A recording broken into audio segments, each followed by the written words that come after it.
देख रहे हैं मलिक न्यूज 24, नजर सच खबर पर। भाजपा के खंडवा की पंथाना विधानसभा से पूर्व विधायक एवं प्रदेश प्रवक्ता राम दांगोरे ने हमारी संवाददाता से चर्चा के दौरान बताया कि भाजपा अब चुनाव के समय ही चुनाव की तैयारी करने वाली पार्टी नहीं रही।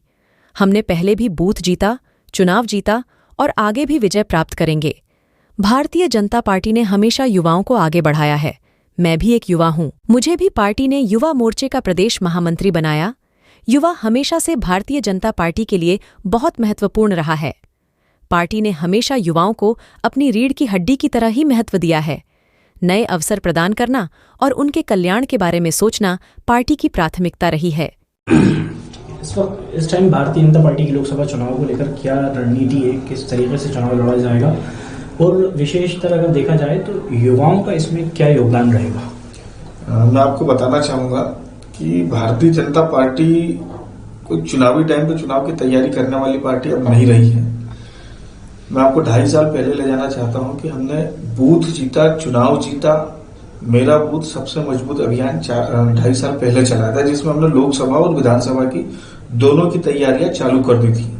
तो विकास यात्रा के माध्यम से और हितग्राही सम्मेलन के माध्यम से, नवीन मतदाता सम्मेलन के माध्यम से और पार्टी के विभिन्न कार्यक्रमों के माध्यम से हम हर महीने जनता के बीच में जाने का काम करते थे और लगातार जनता से जनसंवाद और संपर्क के माध्यम से हम लोग उनके बीच में बने हुए थे। और यही नतीजा रहा कि बिल्कुल साइलेंट करंट था और हमको इतनी सारी सीटें विधानसभा चुनाव में मिली।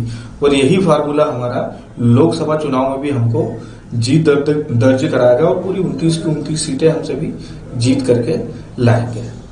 युवा मोर्चा की जिम्मेदारी है आपके ऊपर, तो किस तरीके से युवाओं का योगदान रहेगा, किस तरीके से युवा मोर्चा काम करेगा? युवा मोर्चा पार्टी की रीढ़ की हड्डी है और यूं कह ले कि फ्रंट वॉरियर है हम लोग। तो युवा मोर्चा की महत्वपूर्ण भूमिका है। युवा मोर्चा ने अभी जो नवीन मतदाता सम्मेलन की जो जिम्मेदारी थी वो हमारे ऊपर ही थी। फिर नमो ऐप सबसे ज्यादा हमारे मध्य प्रदेश में हमने डाउनलोड कराने का काम करा है युवा मोर्चा के माध्यम से।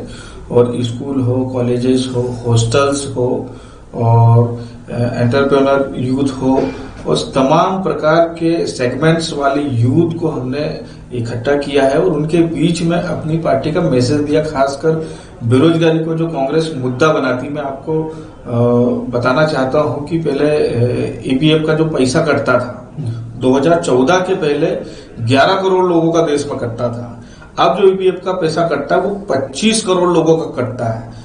मतलब ये ऑथेंटिक आंकड़ा मैं आपको बता रहा हूं। और कांग्रेस काई पर घेरने की कोशिश कर रही है हमको 2 करोड़ रोजगार, 2 करोड़ रोजगार। मैं उनको 14 करोड़ रोजगार का ये ऑथेंटिक आंकड़ा दे रहा हूं। ये आरटीआई निकाल करके, केंद्र सरकार से निकाल करके ये चेक कर सकते हैं। हमने इतने युवाओं को रोजगार दिया, अगर नहीं दिया तो एक्स्ट्रा 14 करोड़ लोगों का ईपीएफ कैसे कट रहा है फिर? और ईपीएफ उसी का कटता है जो कहीं ना कहीं काम कर रहा है। तो किसी भी माध्यम से हमने रोजगार देने का काम किया, हम रोजगार उनको दे रहे। और जो औद्योगिक क्षेत्र में हमने भेजे लोगों को, जो युवाओं को इंडस्ट्रीज खुलवा करके दी या व्यवसाय से जोड़ा है, वो तो डाटा हमारा अलग ही है। तो इस प्रकार युवा वर्ग जो है वो भी नरेंद्र मोदी जी को खूब चाहता है, भारतीय जनता पार्टी को खूब चाहता है और उनके भी बम्पर वोट भाजपा को मिलने वाले हैं।